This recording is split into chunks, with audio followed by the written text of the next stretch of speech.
Good afternoon and welcome everyone. Thank you for joining our panel discussion today, which is the first in a two-part series on GovCon mergers and acquisitions. I'm Jeff Salinger, Managing Director at Speedshift Advisors, a Washington, D.C. based M&A advisory firm, and your moderator today as the experts discuss unique considerations associated with selling your GovCon firm, including how best to plan for putting your business in the strongest possible position for sale. So please let me introduce the panelists. Cy Alba is a partner at PilieroMazza's Government Contracts Group. He counsels clients on a broad range of government contracting matters, focusing on compliance with regulations governing SBA small business programs, structuring teaming, joint venture, and mentor-protege agreements, and prosecuting and defending bid protests, small business size and status protests, and appeals. Working closely with the firm's Business and Transactions Group, Cy assists federal contractors in structuring mergers and acquisitions, corporate restructurings, and partner buyouts to ensure these transactions meet the client's objectives and are compliant with federal procurement laws and regulations. Welcome and good afternoon, Cy. Thanks a lot. Our second panelist is Wendy Jenkins. Wendy is Vice President, Business Banking Senior Relationship Manager for Bank of America in Greater Maryland. Bank of America is one of the world's leading financial institutions and offers support to approximately 3 million small businesses, including 1/5 of the Washington Technology's Fast 50 small businesses in government contracting. Wendy brings over 23 years of experience working with her clients to understand their goals and advise them on specific solutions. She collaborates with key extended bank team members to effectively deliver financial solutions ranging from access to capital, cash management, and fraud prevention. Wendy has worked directly with government contractors to assist them in meeting their unique requirements for working capital and acquisitions, equity raising, capital deployment, including dividend recaps and share repurchases, treasury management, and preparation for liquidity events. And great to have you here today, Wendy. Thank you, Jeff. Sarah Djamshidi is the president and managing partner of Speedshift Advisors, a boutique M&A advisory firm that combines entrepreneurial spirit, industry knowledge, and deal execution expertise to provide customized solutions for lower middle market firms. With more than 2 decades of helping 300+ companies with startup, growth, turnaround, exit strategy, and M&A, she brings an innovative and holistic approach to growth and exit strategy for her clients. As a licensed investment banker with specialized expertise in government contracting, Sarah helps her clients with successful sell and buy side M&A and capital formation engagements. Welcome, Sarah. Thank you. Excited to be here. Okay, panel, let's talk first about how exit planning can shape a company's growth strategy. So, Cy, would you like to get things started? Sure. Yeah, so I think like one of the main things I feel like we see all the time is people who are ready to sell and they're ready to sell like immediately instead of thinking about it ahead of time, either 6 months, 9 months, a year, 2 years, 5 years, right? There's a lot of things that go into selling a company or preparing to sell a company. And unfortunately, I think people, they either get fed up, or I've also seen it in COVID, people were starting to think about, what do I really want to do? Do I want to get out of the game entirely, just given priorities and other things? And it usually happens where you just get hit with it, or you hit a wall, or you're fed up and you just want to get out. But unfortunately, that's easier said than done.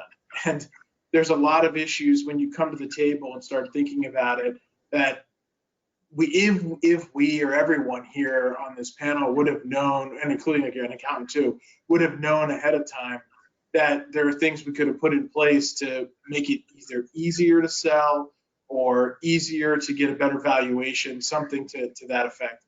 I've seen things before where people might be at the very edge of your small business. You're at the very edge of your status, right? It's a $16 million size standard. Let's just throw that out.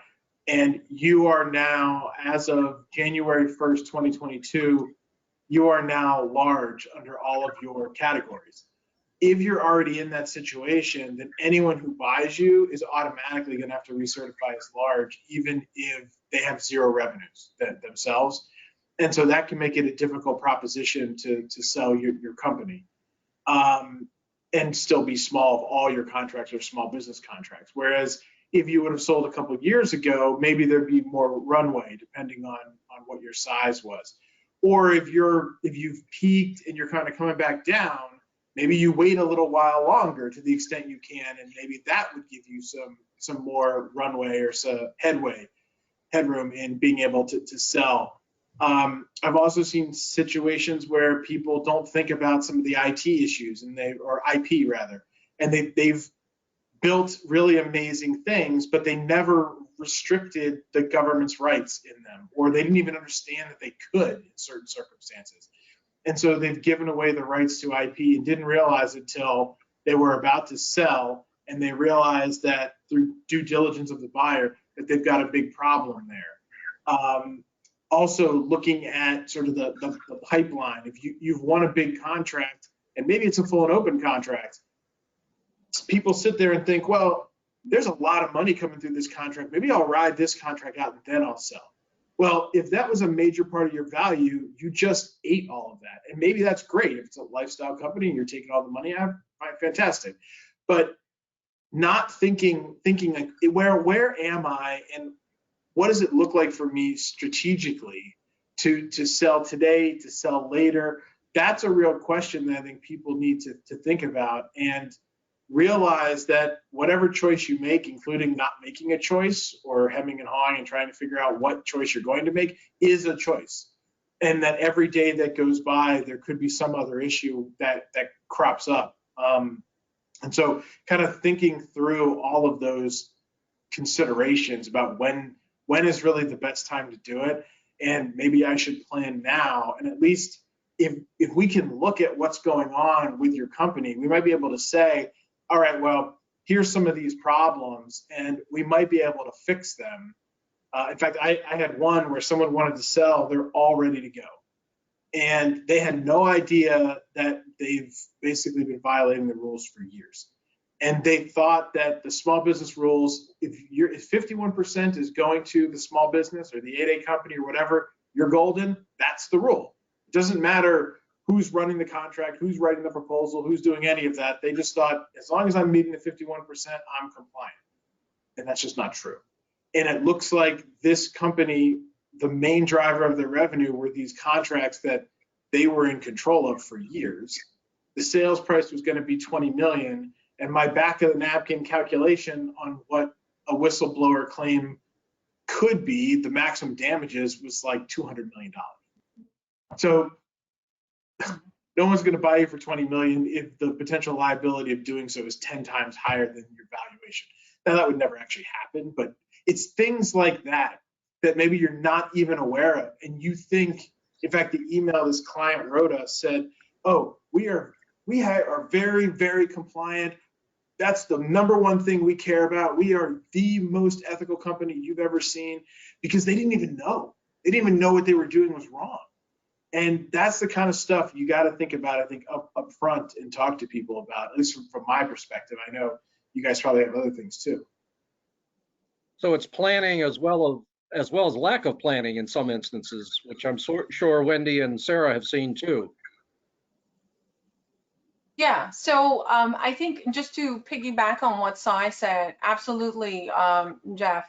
You know, Cy, I completely agree with everything you said. Just to add a few things there, I think I would go back to the beginning, and that number one, I think, you know, as a company, as the owner, trying to make a decision, all right, do I want to run a lifestyle company, or do I want to actually have a growth kind of company?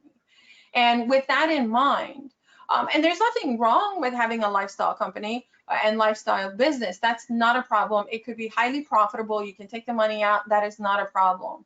But the problem, you can't be both. You can run a lifestyle company for several years and then say, oh, well, now I want to sell, because you haven't done some of those preparations that Cy was talking about, because you didn't think about transferring it or selling it or positioning the company. So once you make that determination that, all right, I want to be a growth company, and I eventually want to sell. It may not be today, it may not be tomorrow, it may be 5 years from now. But once you make that decision, then I think, and then you put a timeline around that, an exit sort of timeline and a plan in place, then that really can help shape your growth strategy. So because then you know what kind of levers you want to be able to sort of move in order to enhance the value of the company as you are continuing to grow it.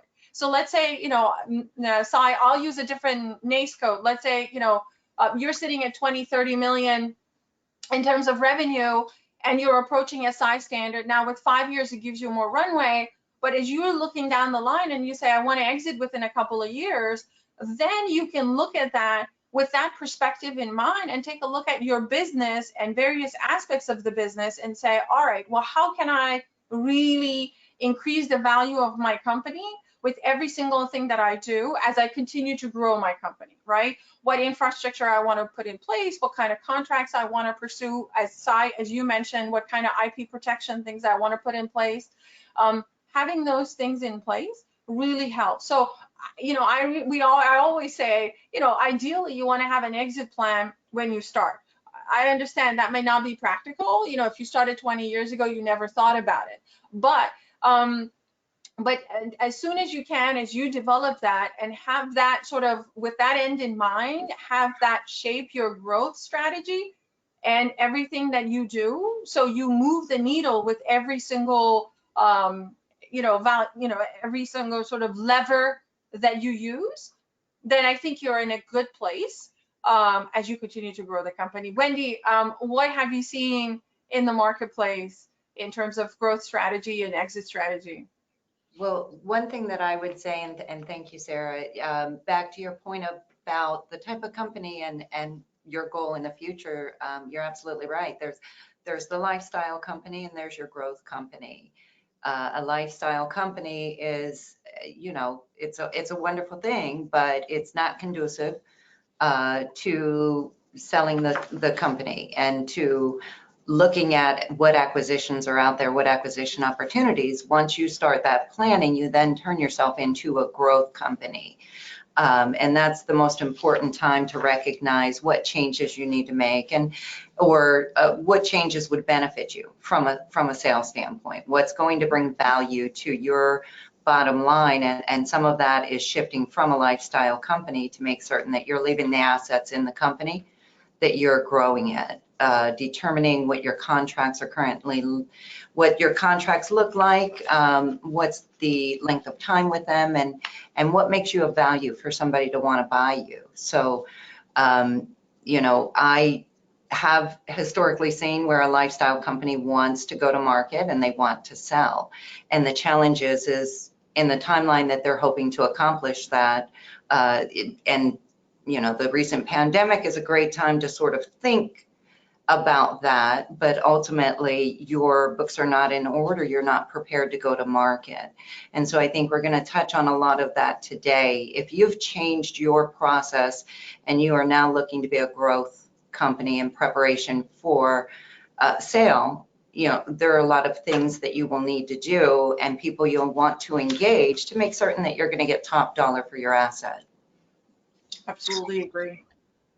So let's talk a little bit more about timing. Obviously, it makes sense to do it early, but how early should that be? When should an owner start, ideally, and then practically, if the owner doesn't get started quite that early, what can they do? Wendy, what do you think? It is a great question. I think Sarah just dynamically answered it from day one. I believe I heard you say that. That's the ideal. That's the ideal, right? Yeah. That is perfect. But it takes time. Every situation is different. Every scenario and every goal is different, right? We know this from all aspects of business, but it really can take years. So if it is something that even becomes a thought in your mind, you want to start at that point in time, engaging the right partners and making certain that you're moving towards what that looks like for you. Can you go to market? So I would say on average, you're 2 to 3 years is what you're seeing in the market. And that's to start to engage and start to prepare your business for sale. There's a lot involved in preparing your business. I'll take it from a banker standpoint. It's, getting your books in order and making certain that your asset that you're selling is something that others will want to buy. And so that starts at the bare minimum, having quality financial statements and quality partners in the market. So do you have an accountant doing reviewed financial statements for you?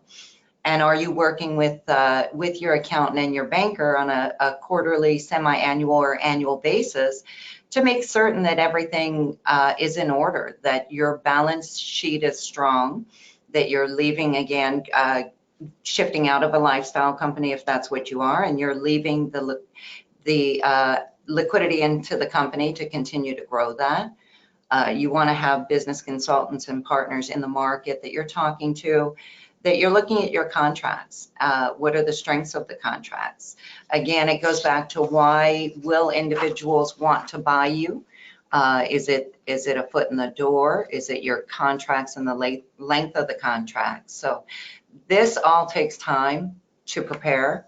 It takes a strategy, and it takes strong partners in the market to really do this. So I would say 3 years is a really minimal timeline to start thinking about what your future holds in selling your business. Mm-hmm. Yeah, I would agree with that, Wendy. We talked about ideally you want to do it as soon as possible. But once you do know that you do want to exit, 24 to 36 months out, like you said, absolutely. I will take it from an investment banker perspective. Some of the things that, you cannot do that on the eve of a transaction. Those things they would take time. For example, to your point, Wendy, you want to take a look at your contract mix. You want to take a look at your pipeline. We'll get into those things later, but pipeline, waterfall, a backlog, all of those things. You want to take a look at, putting infrastructure in place. That takes time to be able to allow seamless integration with whoever buys you, but at the same time, it allows you to grow nicely, right? You can scale. Putting that in place, it takes time. Whether that's a financial system or whether it's timekeeping system, whether it's, a lot of other things. So having that in mind and putting those things in place ahead of time, it helps. Having a great management team in place. Again, that's not something you can install the night before a transaction. And, having that in place, giving them the right tools and capabilities to succeed, and also as the owner over time be able to hand over key relationships to the management team, so that when the time comes for a transition or a transaction, not everything ends and starts with you as the owner. That's very helpful. We can get into why buyers buy companies. Wendy, you touched on a good number of them. I know we'll continue to get into that. But that's why we say it takes time, because some of these things cannot happen overnight. When somebody knocks on your door and say, hey, are you up for sale? And you actually want to take advantage of it, but you haven't done the work to be able to take advantage of it. Cy, how do you see? I know quite often we compare and exchange stories where somebody says, hey, somebody knocked on my door and I want to see what, what I can get or what have you. I mean, I'm sure you've been put, or worse yet, you've been handed an LOI, right? And say, help me now, right? That's like, I did get an offer, what now, So. Yeah, that's definitely something, we get that all the time with the LOI pieces. And, one thing to note, if on that in particular, if you're a seller and let's say you're a small business right now and you're going to get bought out and you think, look, if the buyer's willing to pay for me, I don't really care about size anymore. They're going to buy me and it's all on them. And you get that LOI and you're so excited, let's say the number looks good, you sign it, and it has really specific terms in it. It has the price that they're going to pay, which as a seller you would want from just a pure business perspective, and it has a whole bunch of other pretty specific terms in it. And that's great from purely from the sort of corporate M&A side of things. That's what you want to see. But from the small business side, SBA could treat that as an agreement in principle and affiliate you the second you sign that document. And so what tends to happen is people sign it and then they come and they say, okay, now I'm ready to talk. Now that I know that we have a deal, I guess I'll spend some money on, you know, lawyers or accountants or whatever. And at that point in time, though, you might already be affiliated. And so if you're trying to bid on something and you're trying to plan your closing date around, say, Polaris, you know, whenever the heck that's going to be due, it's probably going to get pushed out. It's in May right now. Right. But let's say I'm really going after Polaris. I have this LOI. I'm signing it today. We're going to close after that because I want that to be in hand first. Well, if you have an LOI that is specific enough that SBA could give it present intent and you win that contract and then a month later or a few weeks later you close, but there's some size protest that's still going on, you might lose that contract entirely because you were affiliated and you didn't even think about it. So things like that. I've also seen an issue come up more and more where if you have a facility clearance, you got to kind of think about the future and who's going to buy you. Because if people are using 7A loans to buy you, small business backed loans, the owner of the company cannot stick around. You have to be out of the company. Whereas if the facility clearance, or to what you guys were talking about, if like all the relationships are yours and the buyer wants you to stay around or would like you to stay around, but they're getting 7A lending, they might not realize, and you might not realize, you can't stick around, at least in the capacity as an owner, or key manager, or officer, things of that nature. You can maybe be a 1099, but for facility clearances, that may or may not work.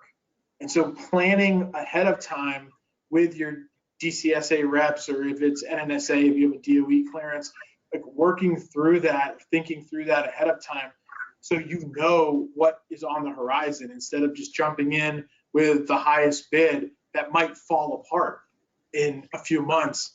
And you've already spent all this money and time going down a path that might not have been good for you had you thought it through and talked about it with all the various folks at the table, all the advisors ahead of time.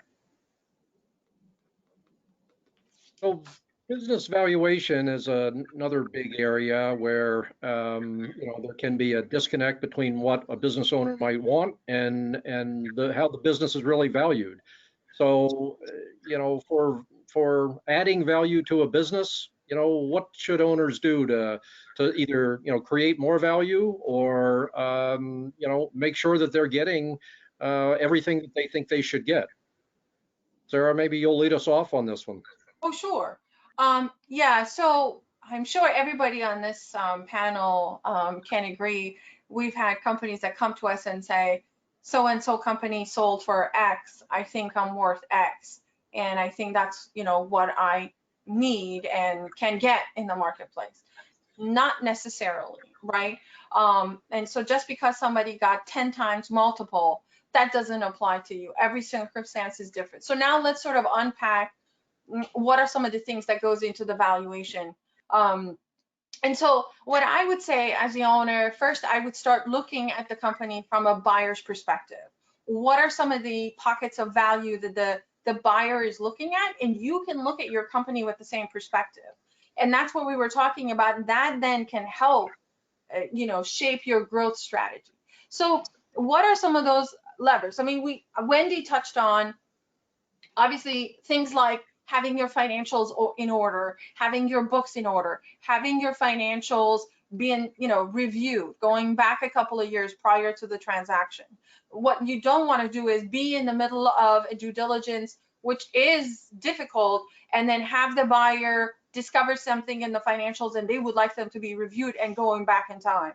And so having, you know, reviewed financials at a minimum, and then audited even, you know, preferred. Now, you know, there's a cost associated with that, but what you get in terms of enhancement of value for your company, it's a cost that's totally worth it. But there's a lot of other parameters, Jeff, here that are important. You know, and as we work with our clients on the sell side, we definitely try to get them ready. So before they go to market, things are all buttoned up. Things like the contract waterfall. We did talk about that. I think all of us touched on that. What does that look like? What kind of a picture does it paint on the company? Do we have all the contracts sort of sunsetting like a year out or even less than that? And then do we have a lot of recompetes coming up? What does the mix look like between, you know, full and open, prime, you know, small business set aside, any other set aside, sub work, those kinds of things. I mean, sometimes we have companies come to us with 100% sub work in an area that's not exactly like front and center the buyers are looking for, and yet they point to some sort of a multiple, and that's what they expect. And then they base their retirement on that, right? And so it just doesn't come together. So, you know, I think one of the things that would be helpful is as you continue to grow your business, use some of these valuation parameters as KPIs that you're going to monitor with your management team as you continue to grow. So for example, what does your backlog look like? You know, just the other day, you know, we're looking at a company, again, great capability, great story, great company, great, you know, owners, but the backlog looks very light. I mean, less than one-time revenue. So you want to be sitting at somewhere north of, you know, I mean, close to two, ideally 2 times, you know, your current revenue, but 1.5 at a minimum. You want to be able to have a pipeline, a qualified pipeline, not just a long list of everything that you've seen, right? Actually a qualified pipeline that is a couple of times the size of your revenue, right? And that you can actually, I mean, I've seen pipelines that says, you know, the source of it is sam.gov. I mean, it's like, you know, it begs a lot of questions, right? In terms of how qualified is that? So, you know, having processes in place for your BD capture and being able to articulate those things. So there's a long list. I mean, we can do a webinar just on that, Jeff, in terms of what are all the things that go into the evaluation of the company. Seriously, we can talk for hours on it, but just to touch on a few, and I definitely want to turn it over to both, you know, Cy and Wendy in terms of what have you seen in terms of you know, valuation parameters that are key that sometimes maybe owners don't think about, or, you know, beyond your profit margin and gross margin and growth rate, those kinds of things. I'd love to have either Wendy or Cy add to what I just said. Well, Yeah, you want to jump in, or I can. I think the biggest thing that I'm seeing people do is compare commercial markets to the government contracting space, not necessarily realizing that there can be a big difference. And so someone who might be getting 10x in the commercial market, where there aren't really any restrictions on things or anything like that, you can't really translate directly over. You have to look at the government contracting space separately. And then also, if you're looking at yourself and you have a lot of 8A contracts or something like that that are highly restrictive, those are going to be worth a lot less than something that's even small business versus something that's full and open. And I think, especially if you're looking to be acquired and you're relatively large, and so you've already sized out, like that example that we already gave, and a small business is not going to buy you, so they're not going to be able to recertify as small. Maybe taking some of that work and moving it over into, if you have a mentor-protege arrangement and you are a mentor, moving it over into a JV if you can. Now that sounds counterintuitive, because now you're not like a prime contractor anymore. You're not in control of this joint venture, but your size won't matter anymore in the recertification process. That if it's a single award contract, recertification might not matter. But if it's an IDIQ where there's an off-ramp, let's say, something like Oasis, that if you recertify as large, you're basically dormant, you can get kicked out.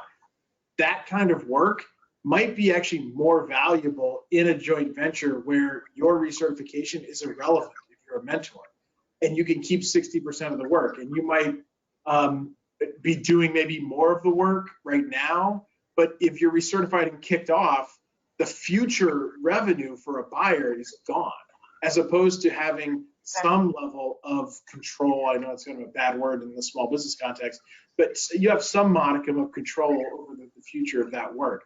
And that's just an example, but there's a lot of things like that, that if you can sit there and think about, how do I get the best value for what I have? And it might not just be selling right now, or just looking at this great backlog that you've created, waterfall and future stuff. So you got to look at it from all the different perspectives, and we can figure out what might be the best way forward to get the maximum bang for your buck. Great points. Wendy, what would you add to that? And I think, Sarah was spot on. There could be an entire hour devoted to all of the nuances that are going to put value into the company. I do think it's important. I mean, a lot goes back to the contracts and the pipeline that you have. But one area that I would touch on is saying the profitability of the contracts as well. Mm-hmm. It's very important what you're throwing off from those contracts, and at the end of the day, management of the expenses. So, what is your EBITDA at the end of the day? Have you bid those contracts appropriately, or did you bring in a large loss leader? So those are all considerations to go into the valuation as well. And those could all be issues moving forward in the future, because as we talked earlier about an LOI that came to the table, it was a great opportunity. You have to think that when you're getting an LOI for your business, a bank is a part of that. And in addition, looking at the buyer of the transaction, the bank is diligently reviewing the seller side of that as well. And so, what the bank is able to determine from a financing standpoint, your valuation is very important in that process as well. And so I always tend to gear back towards things of strength on the balance sheet, EBITDA of the company, yes, the length of contracts, the historical of contracts, the relationship, and Sarah had said it earlier, and I the intangibles, the strength of your management team. Yeah. Jeff, before we move on, I want to highlight a couple of things that both Wendy and Cy touched on, and just sort of highlight that. I think one of the things that we said, yes, is the contract types, right? But I think as an investment banker, we see, how it actually shapes the go-to-market strategy when you try to sell. Because as like Cy, for example, was saying, if you are on a contract vehicle, like an IT-70, what have you, where there is a parallel big option available, that really opens the aperture for the universe of buyers. Now, by itself, it doesn't, right? But I'm saying in combination, some of the things you have in your business will dictate what kind of buyer actually you could, sort of attract, and who would be willing to pay good value for your company. So I think Cy was touching on in terms of how some of the things you have in your business would actually translate, with the contract and the similar paths, what can you get in terms of the valuation. I think that's one of the key things, as well as what the buyer universe for your business ultimately is going to be. Is it only going to be like what, it needs to be another small, or can it actually be a large that buys you? Those kinds of things. Good points. I have a question here, maybe the panel can answer. So COVID-19 hit a lot of folks, and one of the smaller defense contractors in the audience said it hit their business particularly hard, reduced the number of active contracts by 60%. So the question is, should try to sell now or get more contracts in the door first? So, and they were planning, this particular company was planning on selling before all this hit. So what to do? So you want to start, or who wants to start? I don't know. I can jump in if you like. I mean, that's, so, I think, Jeff, with this thing, it all depends, right? I mean, I hate to start with that, right? It depends what the owner really would like to accomplish, right? If the owner feels like, look, I don't have to sell today, I can sell in a couple of years for whatever reason. health issues, any kind of whatever personal reasons maybe. If I have a couple of years to be able to sell, and if I do believe that I can turn things around, right? I can show a different trend. I could say, yes, COVID hit us, and that's the impact, but now we're trending back to what we used to be. Then I think you can try to put the pieces together to then go back out again and sell. But if you absolutely have to sell today for whatever reason may be, then obviously the valuation is going to be lower than what they anticipated, right? So that's why my answer is it really depends in terms of the timeline, right? In terms of whether you absolutely have to do it now, or do you really have a little bit of time to give the business a chance to kind of at least trend in the right direction, maybe not fully recover if you don't want to wait that long, but at least trend so you have a good story to tell in the marketplace. Yes, it hit us, but we're rebounding and here's where we're going. Paint that picture, then you could sell. But Cy, Wendy, how would you recommend the owner look at the situation? It all depends, unfortunately, is a big answer in the financial space, and not unfortunately. Yeah. I would say I think you answered it eloquently. I'm very sorry to hear it. We do hear that story frequently. Absolutely. Things were impacted by the recent pandemic, still being impacted today. There's a lot going on.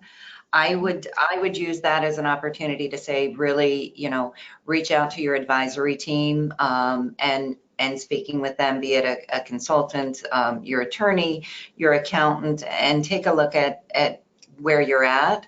If you've not got an evaluation done, maybe you want to do that and make those considerations at that point in time.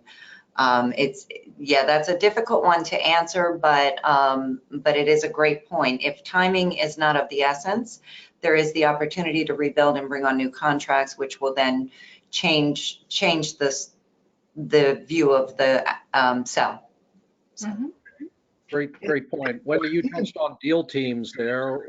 What does a deal team mean? What is that for an owner? When should they assemble it? Who should be on it? Maybe you can talk a little bit about that. Absolutely. So I would say again, as early as possible, regardless of the life cycle of your business and where you're at, and regardless of whether or not you're looking to sell. You want to have key advisors in your corner who are helping you strategically with your business to prepare for sale through the growth stages. Without a doubt, I'd have to start with, a banker, of course, somebody versed in the industry, somebody who's going to provide you solid advice, true and candid, understands what the competitors in the markets are doing, understands what business that you can drive and who you can partner with. But absolutely, an attorney who specializes in M&A activity, an investment banker, I'm good, that specializes in M&A activity. On the personal side, if you're, selling is different than buying. If you're preparing a seller side transaction, you really want to have your personal house in order as well. Have a financial advisor that you've been speaking with. Maybe it's a trust advisor.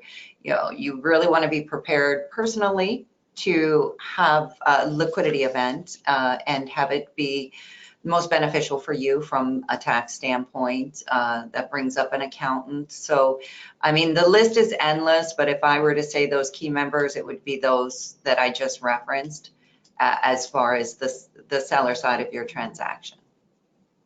Cy or Sarah? Yeah, I'm sorry, go ahead. And early. Do it early. Okay. Cy or Sarah, anything to add?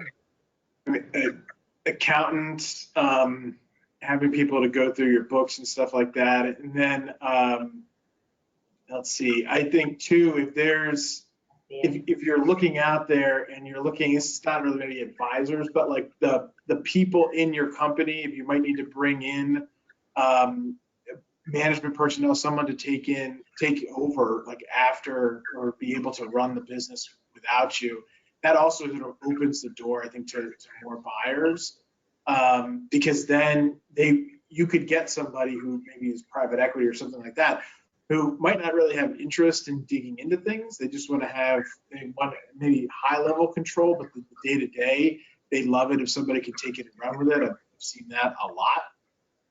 And so looking at who could help you, and if you have no idea, who could help you maybe build that management team up, and looking at your policies, your procedures, like how your company is currently run, making sure you've got the key people in-house to do what you need to do whenever you sell the business, from your HR to your accounting to your just generally managing the company, like COO type position, somebody that can come in and take that role. And it might be an outsourced piece for now. Yeah.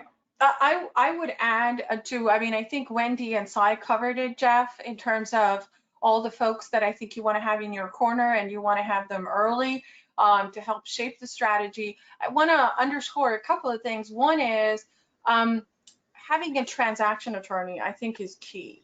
Sometimes we do have clients that come to us, and they may have an attorney that they've had for 20 years, who, maybe a friend, maybe a family member sometimes, and even if sometimes that's not the case, it may be somebody who helped them with an employment agreement, or may have helped them with a lease agreement. While that is great, that may not be the best person that needs to represent you negotiating, your purchase agreement. And so you do really need a transaction attorney like Cy and his team. As you can see, they can get into the nuances. And those are key to have. I can't tell you how many times we have the case where, like, well, okay, so who's your attorney? And they're like, yeah, this person I've been using for 20 years. That's fantastic. Do they have transaction experience? Well, not really. They negotiated our lease and employment and various other things we need over the years. So that's different. So that's number one. The other thing I would say, in addition to banker, as Wendy was saying, an investment banker, I think it's important. I know I'm an investment banker, sound biased, but the thing is that helps in terms of identifying the buyers out there, right? Imagine putting a for sale sign in your front lawn and saying my house is up for sale, versus hiring an agent and trying to go broader and trying to look for various types of buyers, right? And that's not a good analogy, forgive me for that, but just, again, going back to a diverse team that have transactional experience, that have the experience to best represent you and your company, I think it's going to be key. Because it is really reaching out to a lot of different folks that you might not think of, right? Not only strategic buyers versus financial buyers, but just the knowledge of which PE firms are being active in the market. Absolutely. So that macro environment is an important consideration. So what does the current M&A market, which might even include PE firms, but what is that M&A market for GovCon these days, and what does that tell us? Sarah, maybe, I know you're particularly close to this area. Maybe you start us off. Sure, absolutely. So it is, the market is very strong. I would say, as they call it, it's a very frothy market, right? So just in terms of numbers, we see a lot of, obviously we've heard a lot of transactions, we hear it in the news, but by numbers, last year there were 205 completed transactions in the aerospace, defense, government contracting space, compared to the year prior to that, which was around 155, right? So you see an uptick in terms of the number of transactions.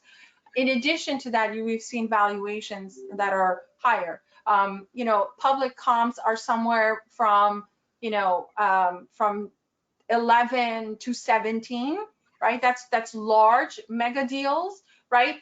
So there's a lot of activity happening at the top of the market, $1 billion and north of that, right? With Teledyne, with PAE, with Lion, all of those we've heard.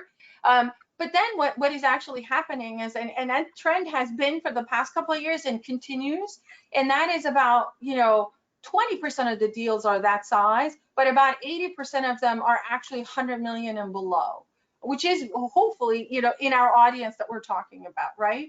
And so, about, like I said, about 80% of them are there. So, again, in that sector, the valuation average tends to be around 9. But again, I don't want someone to sort of take this and call me tomorrow and say, Sarah, you said average is 9, so then sell my company for 9 times. It all depends, again, to all those valuation parameters we talked about earlier, right? And so it all depends on, the situation, the company, the buyer, and everything like that. We've seen higher than average multiples when a buyer really wants to buy that company because of the relationships, the customer, the contracts, the talent, you name it, we just touched on. And then so we also continue to see certain themes that are strong, Jeff, in terms of the market, in terms of capabilities and areas. So we know artificial intelligence, machine learning, digital transformation, cybersecurity continues, and it has been for many years. Advanced data processing, data analytics, we continue to see that. So there's a lot of strong health, IT also. So there's a lot of strong themes in there. But overall, a strong market, a good number of financial buyers, which could be, private equity, and a good number of strategic buyers that are in the market that may be PE backed or not. And we see all of those things really lend themselves to a very strong market. I'm curious, Cy, Wendy, do you guys see the same thing from your vantage point as well?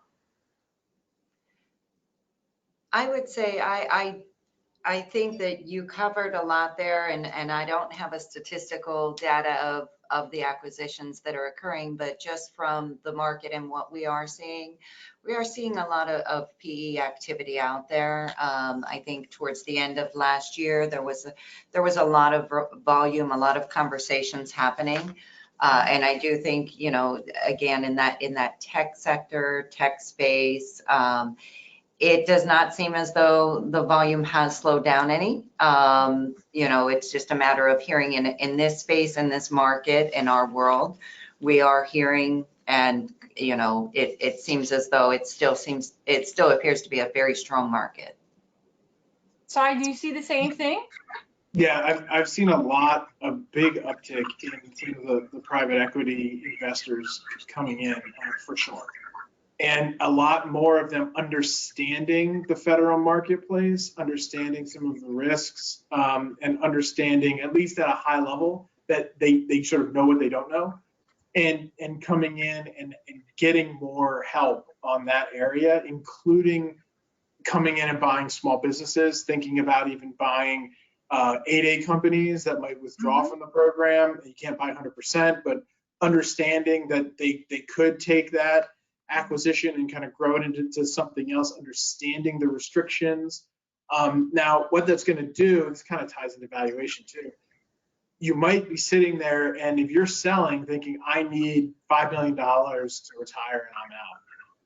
If, depending on your situation, your valuation might get you there, right? You might have enough to get to that kind of sale price, or even 15 million, 20 million, whatever. But if there's a lot of small business work there, and there's recompetes, or even if it's not small business, there's recompetes you have to deal with, you might see a lot of that in the earnout category, right? So it might not be at closing, you're going to get a check for $5 million. But it might be, if you're willing to wait a few years, you might get some of that up front. Depending on your situation, it might not be much. But then if you're really confident in the future, you have a great team in place, a management team, and you know that you're setting your company up for success, then you could get that later on down the road. And so that's another thing, to be realistic about it. But there's people who are willing to pay, again, it might not be all up front, but are willing to pay for government contractors right now. And I think that's going to continue, maybe even get stronger this year, depending on like the Fed rate increases. We'll see the COVID tail and how that impacts, Ukraine, all of this stuff, how it impacts the broader economy. Because in times of economic stress to the broader economy, there can be a lot of people moving to GovCon as a hedge. And I think you're going to continue to see that increasing right now. So I'd say kind of be aware of that. Great points. I mean, there's a tremendous amount of experience on this panel. Maybe we turn to some exit lessons that you've seen owners learn, perhaps the hard way. But maybe maybe some war stories. Starting with you, Cy. Where do you start, Cy, right? I mean, there's so many, I think. Yeah, that's the thing. I mean, it really depends on Right. circumstances of what people have done. But I know some people think about, look, again, when I sell, I'm going to pull all the money out, right? And they're not, or they're in the process of selling and they know they're going to be out in a year, and they just start taking all the money out, and then before they realize it, or maybe they're pulling in debt to pay for things because they want to keep their own cash. They're like, look, I'm going to sell anyway, so I'm just going to keep taking in debt from various sources to pay for business expenses right now, because that's going to be someone else's problem. Not really thinking about or not paying attention in the moment of what that's going to look like, the cumulative effect, and how not only is it going to reduce your valuation, but you might be out of loan covenants and warranties, right? And then once you get to that point where you're outside of the loan covenants, you might be in default on your loans. You might be able to pay them, but that's going to really mess up a valuation, or a buyer might not want to touch that until you've come back into conformance with the loan terms and different working capital considerations, things of that nature. Also, realizing that maybe, well, do you have a PPP loan? Was that loan forgiven? Do you have a lot of cost reimbursable contracts, cost plus fixed fee, cost plus award fee, whatever it happens to be? And do you realize that your DCAA is going to start really auditing those probably in the summertime when the incurred cost submissions go in, and you're going to likely owe some sort of amount back, and it's still not entirely clear what that's going to look like. So if you have a lot of cost reimbursable work, there could be a lot of credits due back to the government based on PPP forgiveness. There are also companies that have worked with various advisors on, well, maybe I'll ask for forgiveness under firm fixed price. I'm not going to ask for it under the cost reimbursable contracts. I'm going to kind of splice that and work around it so my forgiveness application is only firm fixed price work. We don't know how DCAA is going to look at that. So you might not be carrying a potential liability on your books through your accountants and advisors, but it might come to pass. And so things like that people aren't really thinking of now, that you should be aware of, so you're at least not caught off guard when things go sideways. Good. Wendy, how about you? I think, from some of the horror stories, they align with a lot of the things that we made recommendation of. So, and Cy just referenced it again with his, it's, taking all of the money out of the company, and that's at every stage of the company. If you plan on selling, you really want to keep it in the company, keep growing the retained earnings, growing the liquidity. And Cy brought up a great point, of tripping covenants on the loans as you're starting to draw that out, as you're starting to put additional debt on your balance sheet. So you do want to, again, that's where those relationships and the advisory component comes into place, is where you're connecting with your partners, your accountant, your banker, everybody involved, if you know that you want to sell, and find out what's the implication of me doing this. Cy brings up a good point as well, is the PPP, and is it forgiven, and how was that looked at in previous year? When was it forgiven? Because if you're going to market and you're looking to sell and get a valuation, and you have $2-3 million in PPP funding, that needs to be backed out on the valuation side at a certain level and taken back out of the EBITDA. So you really want to, again, make sure you're partnering, make sure you have a team in front of you that can help you through these things. Great. Yeah, Sarah? I mean, I think, Jeff, between Cy and Wendy, and everything that we said earlier today, I think we covered a lot. I think that there's a couple of things I would just touch on in addition to that. And that is, keeping your house in order. I know that sounds like a very simple recommendation, but having, for example, contracts that don't have signatures, things that eventually are going to go into a data room, and not having systems in place or processes in place to making sure those things are in order. It's good business practice in the first place, right? Whether you want to sell or not. And if you do want to sell, then it just makes the preparation that much more easier. And actually getting through the due diligence makes it much easier too. Because the last thing you want is that you have sort of, less than perfect, documentation and what have you, that makes it into the data room. The buyer looks at it and it doesn't put, a strong, or best foot forward for your business in terms of what that is. And then they're going to start wondering what other skeletons may be in the closet. And then from there, then it just becomes uncontrollable, right? And so if you have things all buttoned up, that really helps. When we work with our clients on the sell side, we make sure that before we go to market, we have a lot of these things prepared. The last thing you want is a buyer ask for something that you haven't thought of, and that now you have to go dig for, or maybe you can't find a copy of, right? So usually early on in the process, we give a sample due diligence list to our clients and say, this is kind of what's coming down the pike. Let's get ready for it now. And you can chip away at it as we go through the process. But you don't want all of a sudden, we have data rooms at the end of the day that have like 500 files in them, or more. And each one has like, so many pages. So, to make the process easier, you want to be prepared. I know that's like one of the key themes we've said here. But the other thing is, look, unexpected things happen, right? God forbid, sickness, illness, something comes up that really accelerates your timeline for an exit. Having these things in place really kind of helps, because then you've thought about it, you have things in place, you have the management, you have the documentation, you have processes in place. That makes the transition a lot easier have you not prepared. So we've seen scenarios where horror stories have to do with that, essentially. So That's very helpful advice. Cy and Wendy, do you have you can offer another final piece of advice, just sort of a little nugget that the listeners can take away today? I would say that, I'll revisit the aspect of, if you don't have a leadership team internally, if you are trying to run the business and work in the business, I would say that in itself is something that you need to have as a key takeaway to change. If you don't have an accountant who understands your industry, I think that's a very important place to start as well. Those are two key areas that I think it's important for you to get your financial side of the house in place, and get your management and leadership team in place, because that speaks to the sustainability of your business once it's acquired.